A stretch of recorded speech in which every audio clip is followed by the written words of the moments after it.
Welcome to The Explainer. Today, we're diving into a really fascinating, incredibly high-stakes battle that's happening right now in the global medicine supply chain. It's a world where regulatory loopholes and multi-billion-dollar trade strategies are colliding head-on.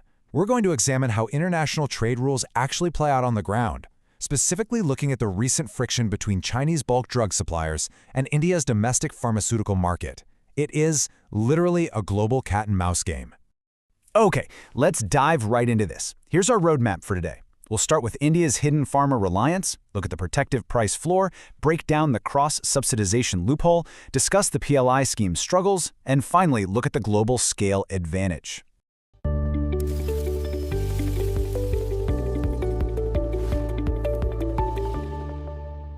Starting with Section 1, India's hidden pharma reliance. Because to understand this friction, we really have to look at the surprising status quo of the market. Now, you've probably heard India called the pharmacy of the world, right?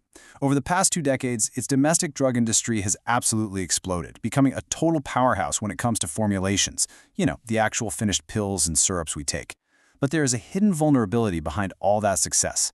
Despite their massive formulations industry, Indian manufacturers rely heavily on China for their raw materials. We're talking about active pharmaceutical ingredients, solvents, excipients. In fact, India imports around 70% of these absolutely crucial raw materials directly from China.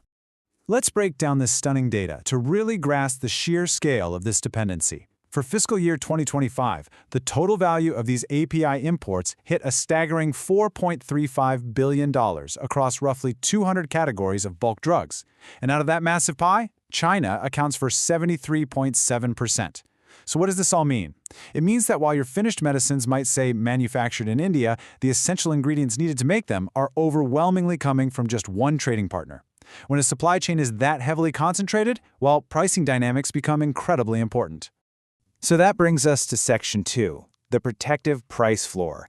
How exactly does a nation protect its domestic factories from being overwhelmed by imported materials?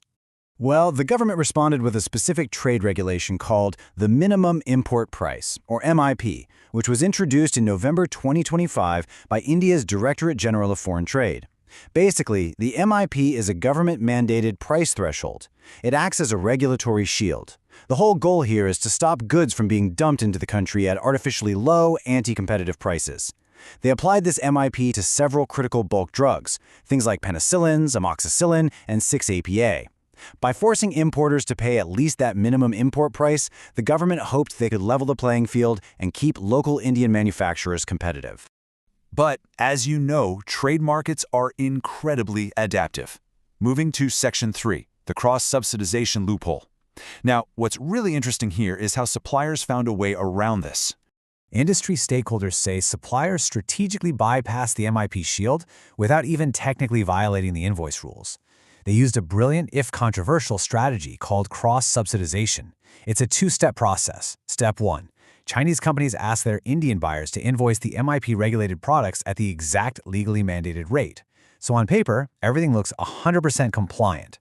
But then Step 2 happens. Within that exact same trading transaction, the supplier applies massively steep discounts on completely different products that aren't regulated by the MIP. It's basically a bundle analogy. Imagine buying a car at a strict government fixed price, but the dealer says, hey, I'll throw in a second car for $1, just to offset your overall costs. And apparently, this is all facilitated by a shadow network of agents operating completely outside the visibility of regulatory and customs authorities. And this brilliantly illustrates exactly how effective this accounting maneuver is in the real world. Take a look at the pricing for ATS-8. This is a critical input used to make a very popular cholesterol statin. The government-mandated MIP price is set at $111, or roughly 10,000 rupees per kilogram. But thanks to these artificial pricing levers and bundled discounts, buyers are actually sourcing this input at an effective rate of just 9,500 rupees per kilogram. The regulation is essentially neutralized. To ground this data a bit, let's look at a quote from a senior industry executive who spoke to Pharma. They said, Chinese companies are using cross-subsidization strategies to offset the impact of India's minimum import price, leaving most Indian companies struggling to find buyers in the domestic market. This isn't just a math problem on a spreadsheet. Domestic manufacturers are reporting that they just cannot compete with these bundled prices, and it's actually forcing several Indian companies to shut down their operations entirely. Which naturally leads us to Section 4, the PLI scheme struggles, because actually, the minimum import price wasn't India's only strategy here. Back in 2020, they introduced the Production-Linked Incentive, or PLI scheme, specifically designed to boost domestic manufacturing of these ingredients and reduce import dependence. Fast forward to March 2026, and the scheme has attracted a massive investment. We're talking 5,070 crore rupees. But despite that huge number, the scheme is basically stalling. The funds remain vastly underutilized, and the reason is that local companies are failing to meet revenue targets and scale their sales, all because they have terrible demand visibility. Buyers are just continuing to opt for those cheaper, cross-subsidized imports we just talked about. So, we have to ask the critical question in Section 5, the global scale advantage. How in the world can Chinese companies afford to absorb these massive discounts? So the crucial point is really revealed when we look at something like amoxicillin API, a super common antibiotic. Total global demand for this ingredient, as in the demand of the entire planet, is about 55,000 metric tons per year. But look at China's annual production capacity for this single API. It stands at around 80,000 metric tons.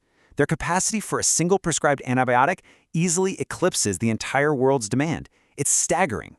And that pure, unmatched volume is the underlying engine here.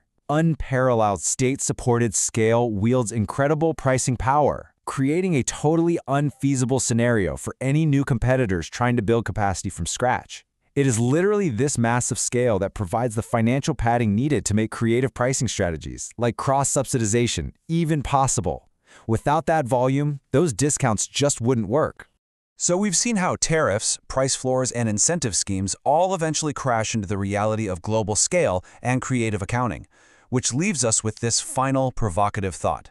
As global markets intertwine so deeply, can any nation truly secure an independent pharmaceutical supply chain? Or are these cat-and-mouse games of regulation and circumvention just the permanent reality of modern trade? It's a massive puzzle, but hopefully, mapping it out today has given you a clearer picture of how the market actually works behind the scenes. Thanks for joining me on this explainer to dive into the mechanics of it all. I'll catch you on the next one.